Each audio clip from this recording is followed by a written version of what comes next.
আশা করি উৎসবমুখর পরিবেশে আগামী ফেব্রুয়ারিতে নির্বাচন অনুষ্ঠিত হবে, সুষ্ঠু অবাধ নিরপেক্ষ নির্বাচন হবে এবং যারাই নির্বাচিত হবেন আমাদের সরকার আমরা তাদের হাতে, ফলে আমাদের দেশে কনস্টিটিউশনাল কন্টিনিউটি, সাংবিধানিক যে ধারাবাহিকতা, এটা অক্ষুণ্ণতা। কারণ এটা যদি ব্রেক হয় দেশের অগ্রগতি, দেশের ইমেজ ক্ষতিগ্রস্ত হয়। এই জন্য আমরা সাংবিধানিক ধারাবাহিকতাটাকে রক্ষা করার জন্য আগামী ফেব্রুয়ারিতে নির্বাচন আয়োজন করেছে এবং এটা যথাসময়ে অনুষ্ঠিত হয়। নানা কারণে মনে করেন কোনো খোলা পানিতে মাছ শিকার করার জন্য একদল লোক সবসময় সতর্ক থাকে এবং বারবার অযৌক্তিক দাবি তুলে অস্থিরতা তৈরি করতে চায়, সরকারকে বিব্রত করতে চায়।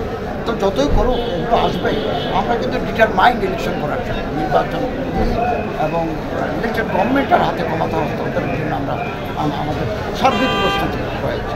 ইলেকশন কমিশন এভাবে কাজ করবে, আন্দোলন হবে, আন্দোলন চলবে, আমাদের পক্ষে যতটুকু সম্ভব আমরা তাদের দাবি দাবা পূরণ করছি। নির্বাচন তার নির্ধারিত সময় পালন করেছি। 350 মতো মসজিদ প্রায় নির্মিত হয়ে গেছে, কিছু আমাদের হস্তান্তর করেছে আর কিছু হস্তান্তর প্রক্রিয়া আছে। যেগুলো ফাটল হয়েছে অথবা ত্রুটিপূর্ণ আছে এগুলো আমরা একটা পাওয়ারফুল প্রতিবেদন করেছি, তারা বিভিন্ন জেলায় যাচ্ছেন এবং তদন্ত রিপোর্ট দিলে আমরা অভিযুক্তদের বিরুদ্ধে আইন অনুযায়ী ব্যবস্থা। সাম্প্রদায়িক সম্প্রীতির ঐতিহাসিক নমুনা তিনি চুক্তিতে লিখেছেন, আপনার গির্জা আপনারা থাকবেন, ইবাদত করবেন, আপনারা আপনাদের ধর্ম পালন করবেন।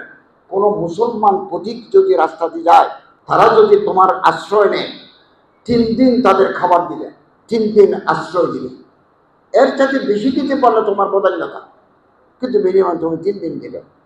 এটা পায়ে খেতে আসে। আর আমি মন্দিরে গেলে নানা কথা বলে, ধর্ম উপদেষ্টা আলেম হয়ে মন্দিরে যায় কেন? It is my official duty to discharge, এটা আমার রাষ্ট্রীয় দায়িত্ব যাওয়াটা। সারা বাংলাদেশে যত হিন্দু, যত বৌদ্ধ, যত খ্রিস্টান, যত জাতিগোষ্ঠী, যত মুসলমান, আমি প্রত্যেকের উপদেষ্টা। তারা ঠিক মতো তাদের পূজা অর্চনা করতে পারেন কিনা, তাদের মন্দিরগুলো ঠিক আছে কিনা, কেউ কোনো তাদেরকে ভয়ভীতি দেখাচ্ছে কিনা, তারা গভর্নমেন্টের বরাদ্দকৃত অনুদান ঠিকমতো পাচ্ছে কিনা, এগুলো দেখভাল করার রাষ্ট্রীয় দায়িত্ব আমার। আমি তা স্পষ্ট করে বলেছি, আমি মসজিদে যাই ইবাদত করার জন্য, আমি মন্দির, প্যাগোডায়, চার্চে যাই রাষ্ট্রীয় দায়িত্ব পালনের জন্য। আপনি যাবেন কিনা সেটা আপনার ব্যাপার।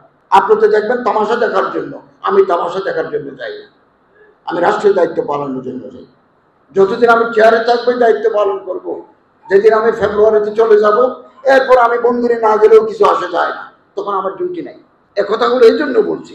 এবং ইবনে কুদামা একটা কিতাব আছে আল মুগনি, এক থাক, আলমারি পুরো একটা থাক। আমি জানি না লালমন্দির হাজর কন্যা মাদ্রাসায় কিতাব আছে কিনা, না হলে ঢাকাতে গিয়ে দেখবেন। আল মুগনি ইবনে কুদামা 8 খণ্ড 113 পৃষ্ঠা খুলে দেখেন।